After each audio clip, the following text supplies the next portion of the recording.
मला हा विश्वास आहे की या अधिवेशनाच्या माध्यमातून गोरगरीब आणि सामान्य माणसाचे प्रश्न सोडवण्याकरता आम्ही पुढाकार घेऊ। खरं म्हणजे 1 महिना हे अधिवेशन चालणार आहे, 4 आठवड्याचं अधिवेशन आहे आणि मला याही गोष्टीचा अभिमान आहे की महाराष्ट्र विधानमंडळ एक असं विधानमंडळ आहे की देशामध्ये सर्वाधिक काळ आणि सर्वाधिक दिवस अधिवेशन हे महाराष्ट्र विधानमंडळात होतं। आमची संख्या ही अभूतपूर्व असली तरी आम्ही कुठेही अधिवेशनाचे दिवस कमी करा असा आग्रह बिझनेस ॲडवायझरी कमिटीत केला नाही, कारण अधिवेशन एक असं माध्यम असतं की ज्यातनं सर्वसामान्य लोकांना आपण न्याय देऊ शकतो।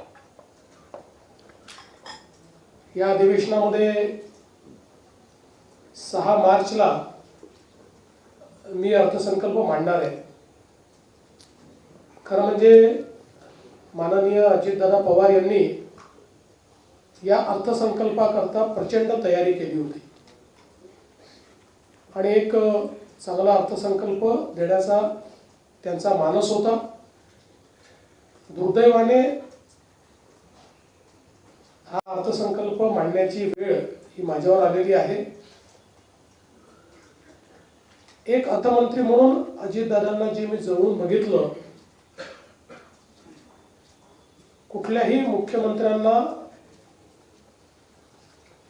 निर्धास्तपणे अर्थ खातं ज्या व्यक्तीला देता येईल असे अजितदादा होते, कारण अर्थव्यवस्थेची शिस्त ही ते सातत्याने पाळायचे। कधीही बेशिस्त कारभार ते चालवून घेत नव्हते आणि म्हणून आम्हाला खरं म्हणजे अर्थमंत्री म्हणून ते असल्यामुळे हे माहिती होतं की कुठे जर आम्ही अधिक लोकप्रिय अशा निर्णयांकडे गेलो आणि ते आर्थिक शिस्तीत बसत नसेल तर दादा आम्हाला स्पष्टपणे सांगते की हे शक्य होणार नाही, ही आपली आर्थिक परिस्थिती नाही आणि जिथे आवश्यक आहे तिथे मार्ग देखील काढून देतील अशा पद्धतीचे दादा यावेळेस नाही आहेत। पण माननीय सुनेत्रा वहिनी पहिल्यांदाच या अधिवेशनाला सामोरं जात आहेत। राज्यसभेचा त्यांचा अनुभव आहे, विधानसभेत पहिल्यांदाच विधानमंडळात ते येत आहेत। पण मला विश्वास आहे की अनेक वर्षाचा जो त्यांचा अनुभव आहे त्यामुळे त्या देखील अतिशय ठामपणे ज्या पद्धतीनं दादा भूमिका मांडायचे तशा पद्धतीनं या अधिवेशनाला सामोऱ्या जातील। खरं तर आपल्याला कल्पना आहे की या अधिवेशनामध्ये आपलं बजेट येत आहे आणि मला सांगताना आनंद वाटतो की नुकतंच केंद्र सरकारचं जे बजेट आलं त्या बजेटमध्ये महाराष्ट्राला मिळणाऱ्या निधीत 20,000 कोटी रुपयाची वाढ झालेली आहे आणि जवळपास टॅक्स डिव्होल्यूशनमध्ये आता महाराष्ट्राला 98,306 कोटी रुपये मिळणार आहेत। जी मागणी फायनान्स कमिशन समोर मी शिंदे साहेबांनी आणि अजितदादांनी केली होती ती बहुतांशी त्यांनी मान्य केल्यामुळे महाराष्ट्राला चांगला फायदा या ठिकाणी होतोय आणि म्हणून मी 16व्या वित्त आयोगाचे आणि केंद्र सरकारचे देखील या ठिकाणी आभार मानतो। या केंद्राच्या बजेटमध्ये आपल्याला 2 हायस्पीड कॉरिडॉर तर मिळालेच, पण रेल्वेच्या बजेटमध्ये 23,000 कोटी रुपये हे आपल्याला मिळाले आहेत। कारण त्यावेळी मी सांगितलं होतं की माझ्याकडे फाईन प्रिंट आलेली नाही आणि म्हणून रेल्वेत किती पैसे मिळाले आहेत मला कल्पना नाही, पण मला अतिशय आनंद आहे। हे का महत्त्वाचं आहे तर आपण जर UPAचा काळ बघितला 10 वर्षात 12,000 कोटी रुपये महाराष्ट्राच्या रेल्वेला मिळाले आणि इथे दरवर्षी मागच्या वर्षी 22,000 कोटी दिले, यावर्षी 23,000 कोटी दिले. त्यामुळे प्रचंड मोठ्या प्रमाणात केंद्र सरकारच्या माध्यमातून आपल्याला निधी मिळतोय. आणि यासोबत अजून वेगवेगळ्या जे काही ग्रोथ हब करता 1,000 कोटी असतील किंवा इतर गोष्टी असतील, त्या गोष्टी आता या ठिकाणी मी सांगणार नाही. त्यामुळे एकूणच आपलं जे काही आपला अर्थसंकल्प आहे, आपण हा केंद्रीय बजेट नंतर याकरताच घेतो की आपल्याला एकदा अंदाज आला की केंद्र सरकारकडनं किती पैसे मिळणार आहेत, तर आपलं बजेट हे बऱ्यापैकी वास्तविक अशा पद्धतीनं होतं. तर या सगळ्या गोष्टीचा अंतर्भाव आज त्या ठिकाणी आपण करणार आहोत.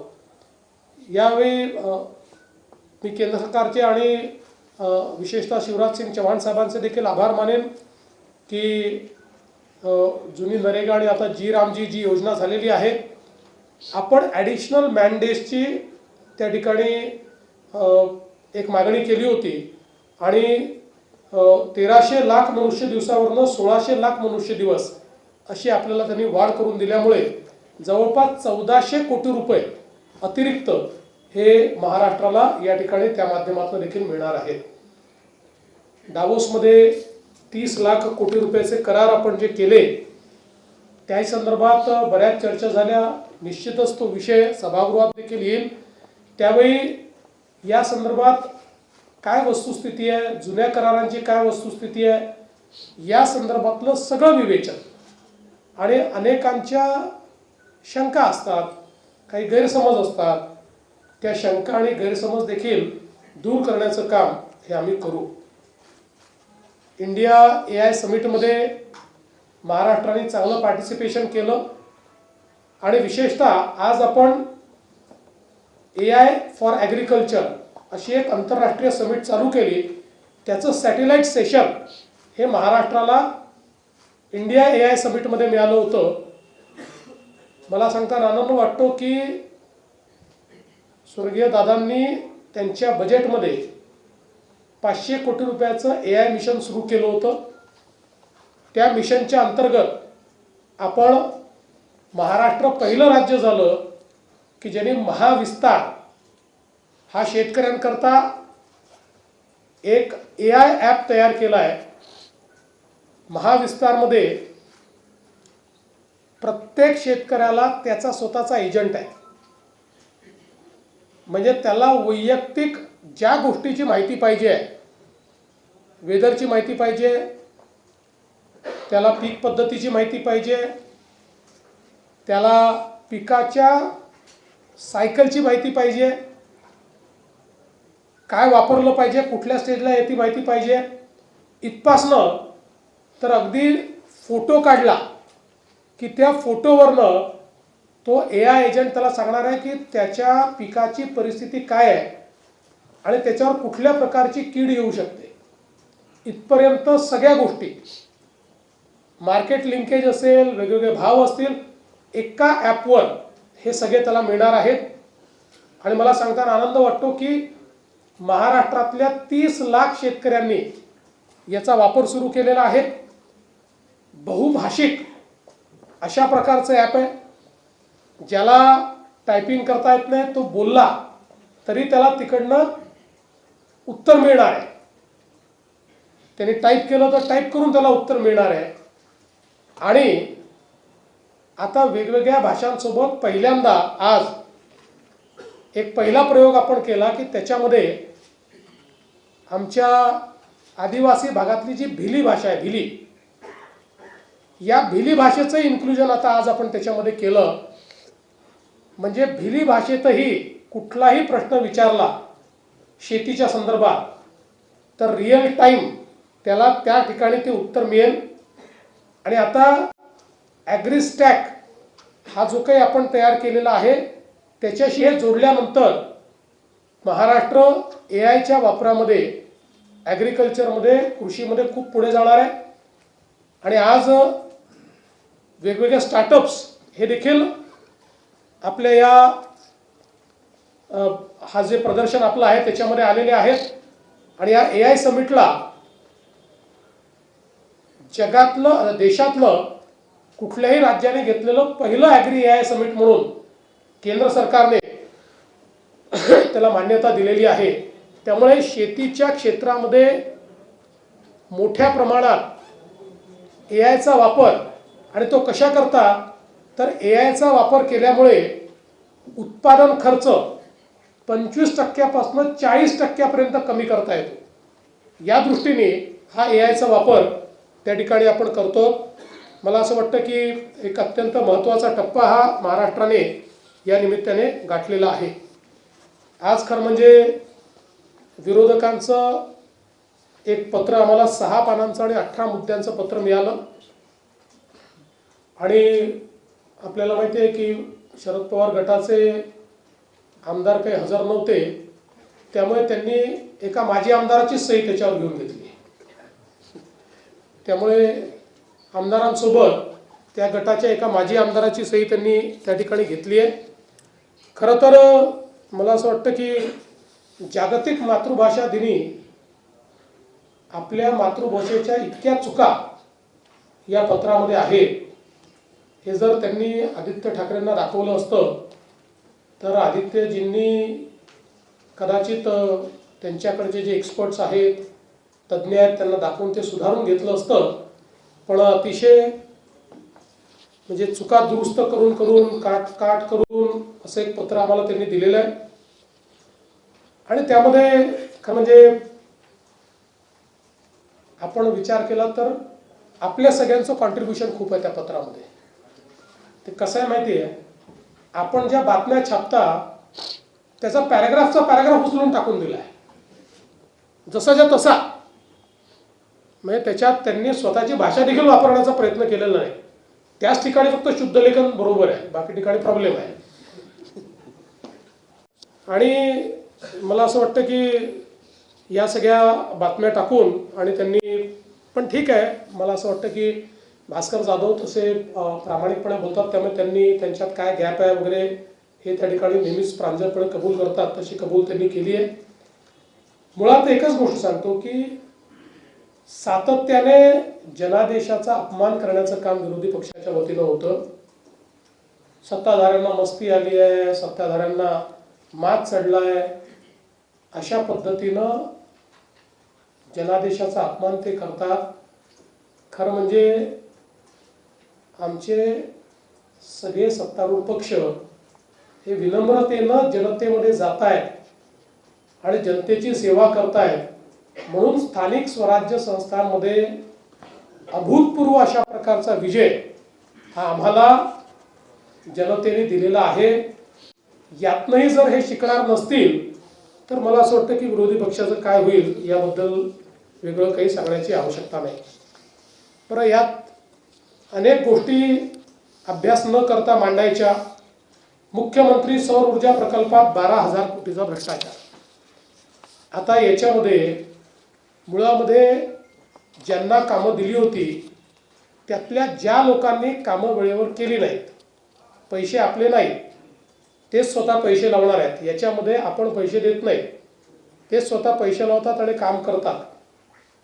त्यांना ज्यांना दिली होती अशी ज्यांनी कामं पूर्ण केली नाही, अर्धवट केली, त्यांची बँक गॅरंटी 40 कोटी रुपयाची ही आपण जप्त केली. त्यामध्ये 5 कंपन्यांची बँक गॅरंटी फेक आहे असं आपल्या लक्षात आलं जप्त करताना. त्यामुळे त्यांच्यावर आपण FIR दाखल केलेला आहे आणि त्यांनी जे काही काम त्या ठिकाणी केलं असेल त्याच्या सहित आता ते काम आपण दुसऱ्याला देऊ. याच्यात 1 पैशाची कुठेही इन्व्हेस्टमेंट राज्य सरकारची नाही. हे सगळे स्वतःचे पैसे लावून काम करणारे लोक आहेत. तथापि त्यांनी खोटी बँक गॅरंटी दिल्यामुळे त्यांच्यावर आपण FIR केलं आहे.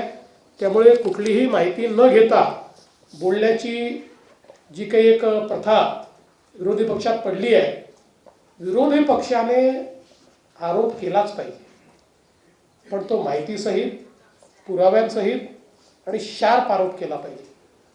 हवेत गोळीबार करायचा आणि पळून जायचं हे करणं योग्य नाही आहे. त्यामुळे याही सभागृहामध्ये ते जे काही आरोप प्रत्यारोप जे काही करतील निश्चितपणे त्या संदर्भात उत्तर द्यायला आम्ही तयार आहोत. या ठिकाणी या विधिमंडळाच्या अधिवेशनात एकूण 15 विधेयकं हे त्या ठिकाणी मांडली जातील. ज्यामध्ये 2 विधेयकं हे जुने प्रलंबित विधेयक आहेत.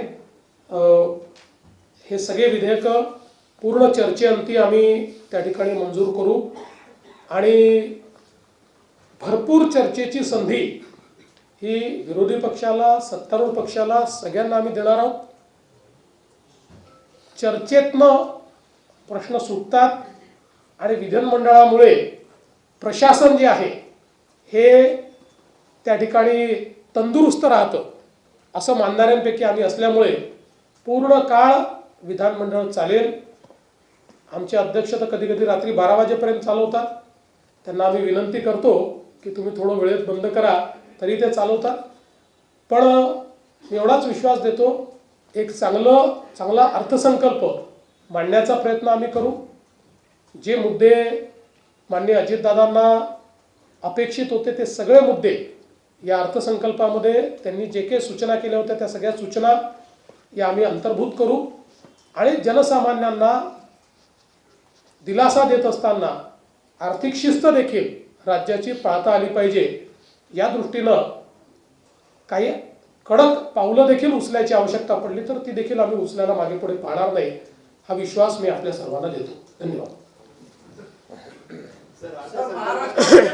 प्रामुख्याने लाडकी बहीण योजना असेल किंवा राज्याचं वाढलेलं कर्ज असेल याच्यामुळे जो आर्थिक भार राज्याच्या तुझ्यावर आला त्यावेळेला कसरत करावी लागली का तुम्हाला अर्थसंकल्प तयार करताना? असं आहे की आपण विकसनशील अर्थव्यवस्था आहोत, त्यामुळे प्रत्येक अर्थसंकल्प हा कसरत असतेच. कारण शेवटी विकसनशील अर्थव्यवस्थेमध्ये आपल्याला विकास, कर्ज, दायित्व यांचा मेळ बसवावा लागतो. पण मला असं वाटतं की महाराष्ट्राची परिस्थिती निश्चित अशी आहे की या ज्या काही आम्ही योजना सुरू केलेल्या आहेत या योजना बंद करण्याची वेळ आमच्यावर नाही, ते आम्ही चालू. धान उत्पादक शेतकऱ्यांसाठी बोनसचा विषय प्रलंबित आहे या अधिवेशनात. थोडा उशीर झाला, कालच ते बोनस रिलीज झाला. राष्ट्रवादी शरद पवार पक्षाचे नेते आजच्या महाविकास आघाडीच्या बैठकीत नव्हते, याचा अर्थ असा घ्यायचा का की ते विरोधीकरणाच्या मुद्द्यावर किंवा सरकारकडे उभं नाही किंवा बघा, आता त्यांच्या पक्षाच्या निर्णयाचं मी कसं उत्तर देऊ? आम्ही तिघेही नाही देऊ शकत. त्यांचं उत्तर तेच देऊ शकतात का आले नाही. कदाचित असंही असू शकतं की आपापसात काही त्या 3 पक्षांमध्ये भांडण चाललं असेल, काही अजून काही वेगळं असेल, त्यामुळे त्याचं उत्तर तर मी नाही देऊ शकणार. पण मागच्या काही दिवसात वारंवार म्हणजे आता अधिवेशन असल्यामुळे तो देखील मुद्दा तितकाच येईल की रोहित पवार किंवा त्या शरद पवार गटाकडून अजित पवार यांचा अपघात की घातपात याच्यावर वारंवार चर्चा केली जाते.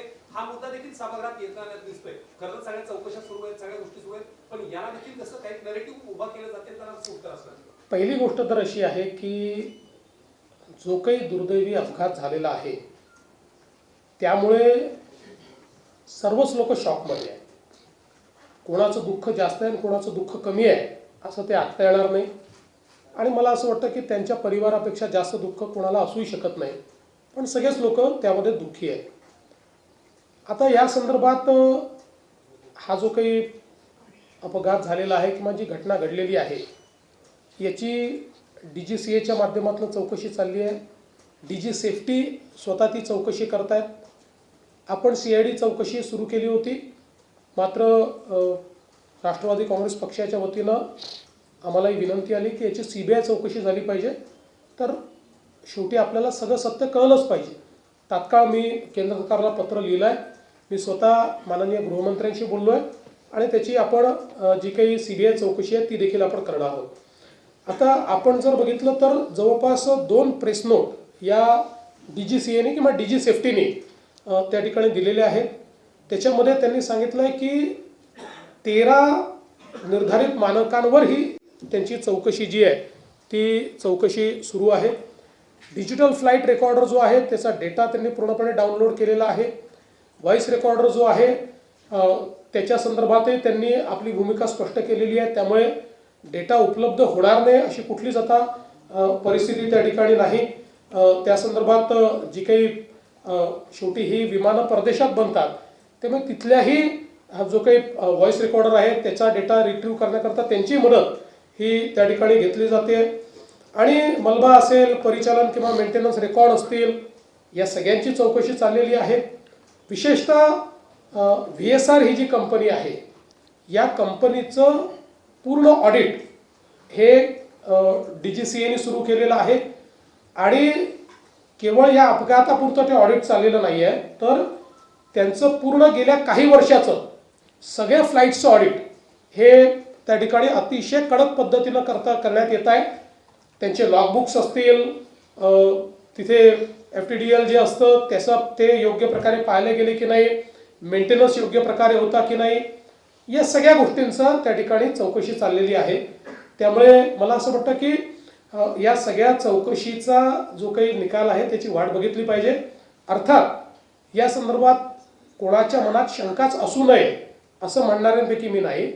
कोणाच्याही मनात शंका असेल तर माझं तर मत असं आहे की या संदर्भात ती शंका ही जी काही योग्य अथॉरिटी आहे त्या अथॉरिटीकडे व्यक्त केली पाहिजे.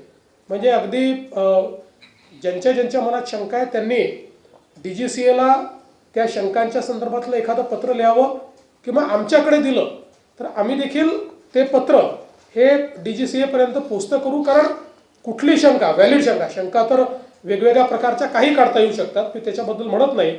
कारण शेवटी एखादी थिअरी तयार करायची तर कुठली थिअरी तयार होते, पण ज्या काही व्हॅलिड शंका आहे यातल्या प्रत्येक शंकेचं उत्तर मिळालंच पाहिजे. हा आमचाही आग्रह आहे, हा सुनेत्राताईंचाही आग्रह आहे आणि पवार कुटुंबाचाही आग्रह आहे.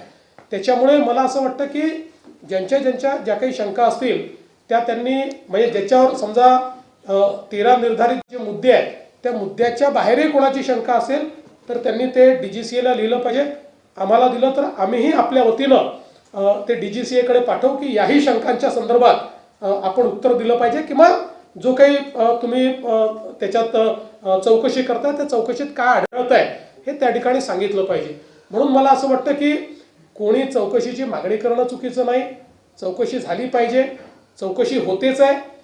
केंद्र सरकारला आणि सिव्हिल एव्हिएशन डिपार्टमेंटला या चौकशीमध्ये लपवण्यासारखं काही आहे असं मला वाटत नाही. किंबहुना आम्ही सगळे रोज फ्लाय करतो, केंद्रातले मंत्री करतात, पंतप्रधान करतात, आम्ही सगळे करतो. त्यामुळे यातनं जे काही बाहेर येईल ते आमच्या सगळ्यांच्याही जीविताच्या दृष्टीनं अत्यंत महत्त्वाचं ठरणार आहे. जर त्याच्यातले काही लॅप्सेस असतील तर ते पुढे होऊ नये या दृष्टीनं ते देखील महत्त्वाचं ठरणार आहे. आता ही जी VSR कंपनी आहे याच्यामध्ये जवळपास देशभरातले सगळे नेते याच्यामध्ये फ्लाय करतात. आता हे जे विमान ज्याच्यात मान्य दादांचा अपघात झाला, मी 4-5 वेळा त्याच्यामध्ये मी स्वतः फ्लाय केलेला आहे. त्यामुळे मला असं वाटतं की या संदर्भात अपेक्षा एवढीच आहे की शंका, त्याचं उत्तर हे आपण घेतलं पाहिजे. कुठल्याही पद्धतीनं स्वर्गीय दादांचा अपमान होईल किंवा स्वर्गीय दादांच्या परिवाराला त्रास होईल अशा पद्धतीनं फक्त कोणी वागू नये ही एक माझी अपेक्षा आहे. बाकी कुठलेही प्रश्न जे आहेत ते प्रश्न विचारले पाहिजेत आणि ते प्रश्न योग्य ठिकाणी पोहोचले पाहिजेत. सत्तेतल्या राष्ट्रवादीला कॉर्नर करण्यासाठी म्हणून देवेंद्र फडणवीस यांनी मंत्रालयामध्ये नरहरी झिरवळ यांच्या केबिनमध्ये अँटी करप्शन ब्युरोची रेड करवली आणि त्यामुळे नरहरी झिरवळांचा राजीनामा घ्या अशी मागणी विरोधकांनी केली. जर एखादी तक्रार मिळाली तर देवेंद्र फडणवीसच्या केबिनमध्ये रेड होईल. त्याचा काही देवेंद्र फडणवीसशी संबंध नसतो, त्याचा काही नरहरी झिरवळशी संबंध नसतो. आपल्याकडे मी अँटी करप्शन ब्युरोला स्पष्ट सूचना दिलेल्या आहेत की तुमच्याकडे ज्या वेळेस एखादी तक्रार येते, कुठल्या लेवलला तक्रार आहे हे बघू नका. त्यांना पूर्णपणे मी स्वातंत्र्य दिलं आहे की तुम्ही त्या ठिकाणी जाऊन कारवाई करा. त्यामुळे अशा पद्धतीनं जर कोणी मागणी करत असेल तर कारवाई होईलच. उद्या माझ्याही कार्यालयामध्ये जर कोणी एखाद्या व्यक्तीने अशा पद्धतीनं व्यवहार केला तर त्यालाही पकडण्याची मुभा ही मी दिलेली आहे. असा कोणी एखादा कार्यालयात पकडला गेला याचा अर्थ त्या मंत्र्याचा त्याला आशीर्वाद आहे, त्याला वरद हस्त आहे असं समजण्याचं कारण नाही आहे. तसे पुरावे अद्याप तरी कुठलेही नाही आहे. त्यामुळे मला असं वाटतं की या गोष्टींना जोडणं हे काही योग्य नाही. आणि सगळ्यात महत्त्वाचं म्हणजे आम्ही तीनही पक्ष हे अतिशय समन्वयाने चाललो. त्यामुळे आम्हाला असल्या प्रकारचे धंदे करण्याची आवश्यकताही नाही. नाही तर सीएम विरोधी पक्षाचं म्हणणं आहे की मंत्रालयात ही एसीबी कारवाई करतं, तेही मंत्र्यांच्या दालनात करतं, फक्त लिपिकावर कारवाई होते आणि सचिवाला दुसऱ्या खात्यामध्ये पाठवलं जातं. अशा वेळेस मंत्र्याची चौकशी होणार आहे का? नाही, समजा मंत्र्याच्या विरुद्ध पुरावा असता, कारण आपल्याला एक कल्पना देऊन देतो, एसीबी ट्रॅप कधी करतं माहिती आहे, त्याच्याकरता आधी पूर्ण पुरावे तयार होतात, संभाषण तयार होतं, संभाषण टेप होतं, किंवा वेगवेगळ्या पद्धतीनं त्यांच्यासोबत कोणीतरी जाऊन काय बोलणं झालंय त्याची नोंद घेतं. या सगळ्या नोंदी असतात. त्या नोंदीमध्ये ज्यांची नावं येतात, ज्यांच्या विरुद्ध पुरावे असतात, ज्यांच्या विरुद्ध थेट पुरावे असतात, त्यांच्यावर कारवाई होते. आणि आता समजा एक लिपिक आहे, त्या लिपिकाने पैसे मागितले आणि त्याला पकडलं, तर त्याच्यावर योग्य प्रकारे सुपरविजन न करणारे जे वरचे अधिकारी असतात त्यांच्यावरही काही ना काही कारवाई होते, म्हणून त्यांची बदली होते.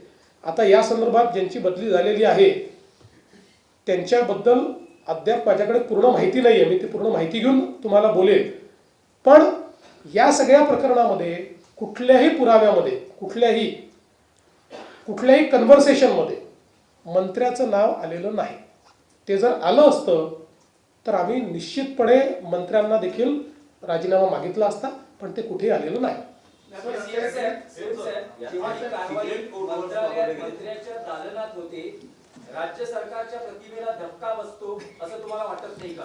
मंत्रालयात हो का तहसीलदाराच्या कार्यालयात हो, अशी कुठली घटना घडली तर राज्य सरकारच्या प्रतिमेला धक्का पोचतोच. कारण कोणीही राज्य सरकारचा अधिकारी किंवा कर्मचारी ज्यावेळेस अशा प्रकारची लाचखोरी करतो तर ते कुठल्या शासनाला भूषणावं नसतंच. आणि म्हणूनच तुम्ही बघा, याला दोन्ही पद्धतीनं पाहता येईल. एक पद्धत ही आहे की कारवाई न करणं, पण दुसरी पद्धत आम्ही अवलंबलेली आहे की मोठ्या प्रमाणात करा. तुम्ही बघा, रोज तुम्हाला लक्षात येत असेल, रोज आम्ही 0 टॉलरन्स ठेवला आहे. रोज कुठे ना कुठे कारवाई चाललेली आहे.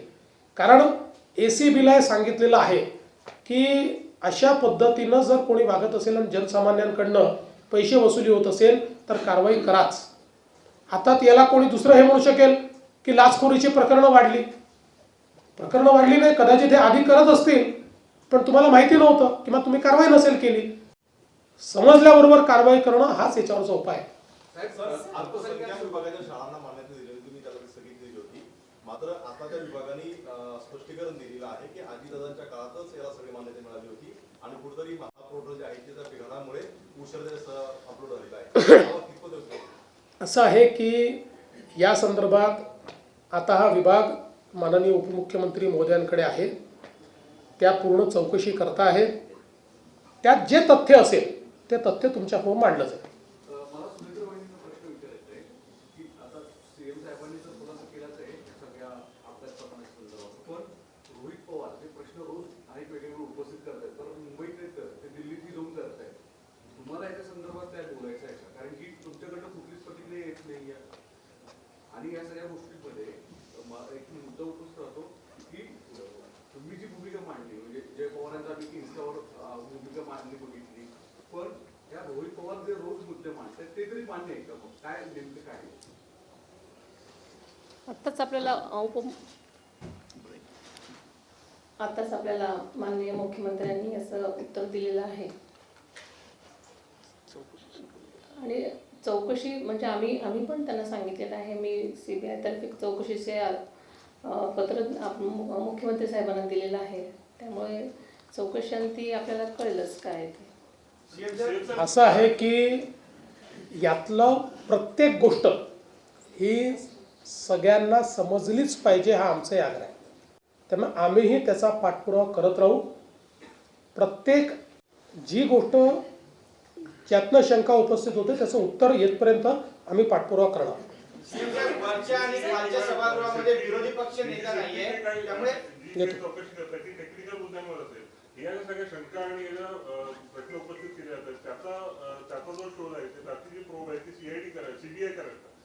CBI पण सगळ्या गोष्टींचा करेल आणि DGCA करते, म्हणजे त्याच्यामध्ये लॉगबुक पाहिलं जातं, पायलट्स एलिजिबल होते की नाही पाहिलं जातं, पायलट्सच्या टेस्ट झाल्या होत्या की नाही पाहिलं जातं, इंजिनचा मेंटेनन्स झाला होता की नाही पाहिलं जातं.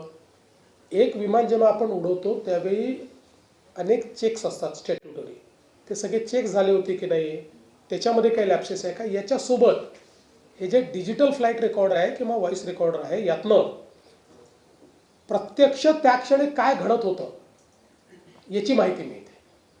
त्यामुळे मला असं वाटतं की आत्ता, म्हणजे मी काही याचा एक्सपर्ट नाही आहे, मला त्यातली सगळी माहिती नाही आहे, आत्ता याच्यावर स्पेक्युलेशन करण्यापेक्षा एकदा पूर्ण चौकशी होऊन, मला असं वाटतं की त्यांची नेहमीची पद्धत असते, पहिले प्रिलिमिनरी रिपोर्ट देतात आणि मग फायनल रिपोर्ट देतात, तर त्याची वाट आपण बघितली पाहिजे.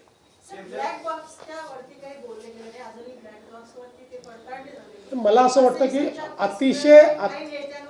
अतिशय क्लिअर कट DGCAच्या जे काही त्यांनी प्रेस विज्ञप्ती दिली आहे त्यात त्यांनी सांगितलं आहे 2 प्रकारचे इन्स्ट्रुमेंट असतात. त्यातला जो डिजिटल आहे, जो सगळ्या गोष्टी टिपत असतो, तो पूर्णपणे रिट्रीव्ह झाला आहे.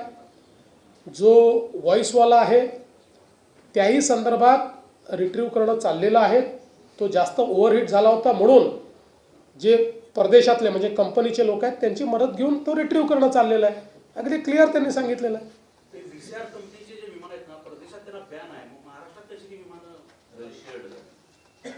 असं आहे की रोज कोणीतरी काहीतरी सांगत असतं. VSR कंपनीची विमानं नाहीत, म्हणजे काही त्यांची असतील.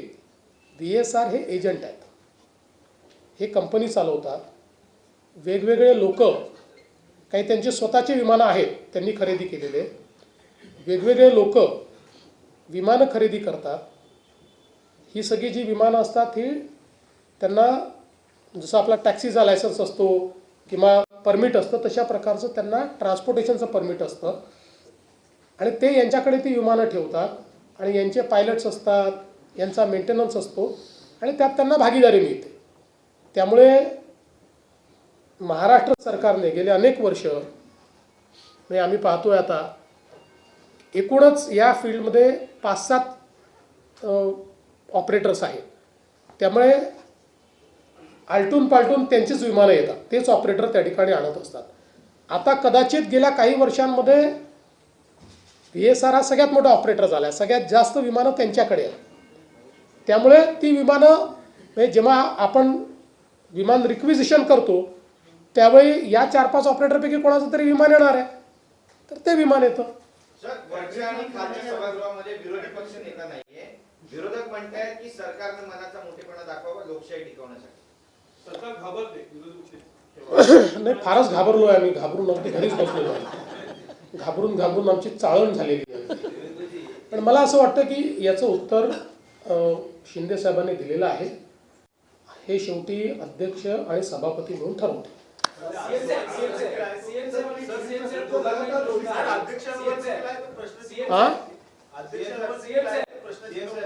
अध्यक्षांवर कुठलंही प्रश्नचिन्ह नाही.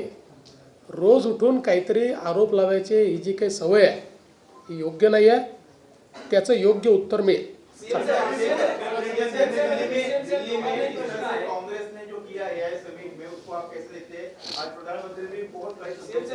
देखिए, मुझे ऐसा लगता है कि बीजेपी को विरोध करते करते कांग्रेस देश को विरोध करने लगी है.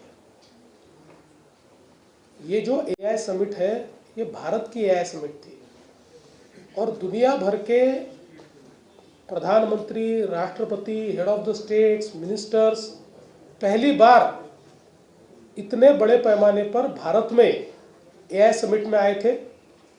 ग्लोबल साउथ की AI लीडरशिप ये भारत को मिल रही है. और सबसे बड़ी बात, 1 साल पहले दुनिया के एक्सपर्ट कहते थे कि भारत को लार्ज लैंग्वेज मॉडल LLM तैयार करने के लिए बहुत साल लगेंगे. 2 LLM हमने डेमोन्स्ट्रेट कर दिए. तो इतना जब आर्टिफिशियल इंटेलिजेंस का भारत को उसकी अगुवाई मिल रही है, ऐसे समय वहाँ पर जाना, और शिंदे साहब ने बहुत सही शब्द का इस्तेमाल किया, चड्डी बनियन गैंग. उन्होंने वहाँ पर जाकर इस प्रकार से भारत का नाम खराब करना, देखिए, कहीं ना कहीं मुझे ऐसा लगता है कि मैं हमेशा मानता था कि ह्यूमन इंटेलिजेंस और आर्टिफिशियल इंटेलिजेंस ये दो अलग चीज़ें हैं, और हमारे एफिशिएंसी को एनहांस करने के लिए आर्टिफिशियल इंटेलिजेंस की आवश्यकता है। लेकिन अब मुझे लगता है कि कांग्रेस का ह्यूमन इंटेलिजेंस पूरा समाप्त हो गया है। उनको सबसे ज़्यादा आर्टिफिशियल इंटेलिजेंस की आवश्यकता है, ताकि कुछ सोच कांग्रेस पार्टी को मिले और वो भारत बीजेपी को ज़रूर विरोध करे, एनडीए को विरोध करे, लेकिन भारत को विरोध करने की जो उन्होंने अभी ये नई परिपाटी शुरू की है, ये बिल्कुल उन्होंने समाप्त करनी चाहिए। देश के सभी लोगों ने इसकी बहुत निंदा की है। सीएम साहेब